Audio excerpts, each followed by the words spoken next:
What's good, everybody? This is Dario Hunt from Living Life Fearless. I'm back with another reaction, this time to season 1 of The Umbrella Academy. So, let's talk about it.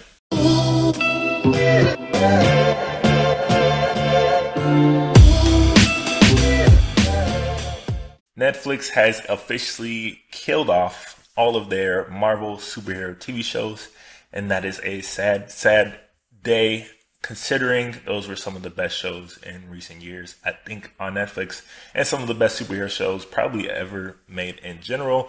And the decision was definitely more business related than content related, seeing as Disney is entering into the streaming game themselves. But we knew this day was coming, and I was really curious to see how they would kind of fill that void, because I think a lot of people did shift over to Netflix, particularly because of Marvel.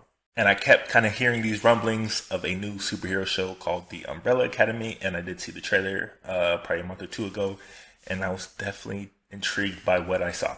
I am and was completely unfamiliar with the comic that it is adapted from and its story, but from the trailer, all I could really tell was that it seemed very similar to, let's say, an X-Men type of story, which is my hands down favorite comic book series ever, albeit in a far more disturbed and fucked up way. So I was there for all of it. And I had no idea what to expect going into this, but shit, it's fucking good.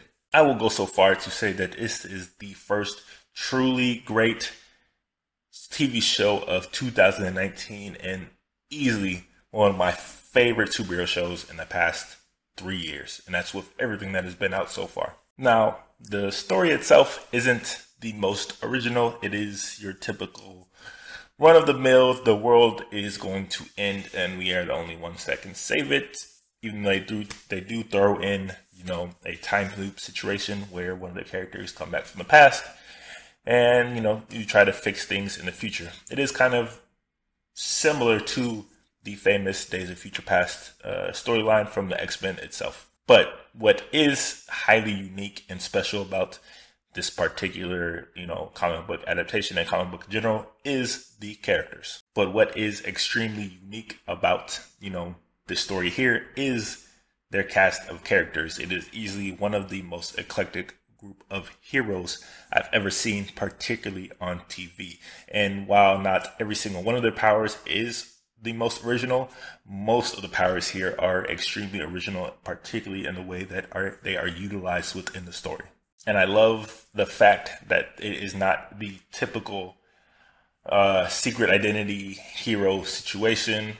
All of these characters have been outed to the world since they were young kids, and in fact the world is actually kind of over them, which I personally think would be the general progression of a hero, because we are such a short attention span type of society that we would love them at first, but over time we would get used to them and kind of be over them like they are here on the show. And that is what, to me, is the best part of the show, is that while the events of this are completely fucking comic book based and completely over the top, it is all really, really grounded in reality and the way that people interact, and that the way, the world kind of sees them and deals with them. And while there is that kind of X-Men comparison, these are way more fucked up and emotionally disturbed individuals, thanks in large part to their upbringing, because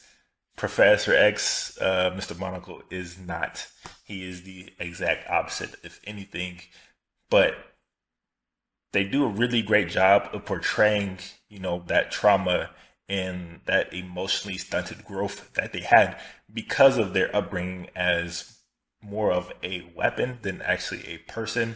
And while they are a family, it is really, when you come to it, it is really only in the loosest term, and their relationships are tenable at the most. And while there is that overhanging prospect of the world coming to an end in 8 days that really drives the story forward, the real story is about, these 6 if we want to be real, characters, and how they kind of relate to each other and how they interact and how they kind of try collectively to come to terms with all of the fucked up shit that happened when they were kids, basically. Because I think most superhero stories, particularly in modern times, is really about self redemption and self salvation than it is, about the great deeds and acts that they do. And in that sense, they do a fantastic job of that here, because it is really about them finding a way to kind of forgive themselves and each other, and learning to move on and grow as a person, because they really feel like they've been stuck in that childlike phase their entire lives. And it gets referenced to multiple times. And so that part of it is conveyed extremely well here. And all of the characters are extremely well, presented here, and extremely well acted. There are some big name actors attached to this project, but they don't overpower, the rest of the ensemble. Each of them get their own time to shine in the spotlight, and when they do, they all do it in, a fantastic way. Particularly, I want to say number 4. I'm not sure, you can fact check me on that. Maybe Seance, the one who controls the dead. He steals the scene pretty much every time he is involved. But our way into this is through number 7, who is played by Juno, and her name is Vanya in the show, as she is portrayed as this ordinary person who is surrounded by all these extraordinary people. I won't spoil anything, but she goes through the biggest arc and the biggest change in the show, and it was a bit predictable, and I saw it coming, but it was still nonetheless impactful when, we do finally arrive to that point. Now, there are a lot of moments where you kind of like hoping that they don't make the dumbest decision that they could make, which is glaringly obvious. But seeing as they are such emotionally scarred and stunted individuals themselves, I kind of gave it a pass, because you wouldn't expect, them to be able to make the best decisions in those type of situations. And it is really just a series of fuck ups, honestly, for the most part. And until they finally, come to kind of the right decision, even though things are left on a pretty big cliffhanger. And I have to say, outside of Vanya and number 4, or Seance number 5, the time traveling grown man, old man in a kid's body, is another one that steals the scene. And every scene that he's in, he is absolutely fantastic. And whoever that kid is, I really hope to see him in a lot more stuff, because he plays a really, really good character here. Now, we do get some traditional villains here, Mary J. Blige and whoever the other guy plays, and the overarching time basically bureau, but they never really feel too menacing or too threatening, and they're played more for bumbling idiots and just kind of obstacles for them to overcome than serious threats. But Mary J. Blige does, I think, do a really, really fantastic job here, and unexpectedly so. She was one of the better parts of the show to me, when she, got a chance to actually show what her character is capable of.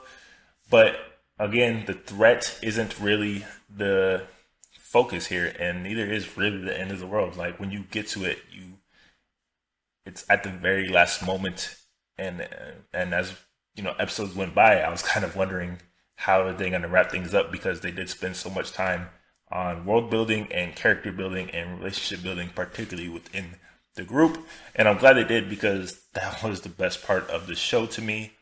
And while we do get, some powers here and there, we do get to see their powers. It isn't necessarily focused on that either, but when we do get a chance to finally see them really explore and show off their powers, it is always extremely cool.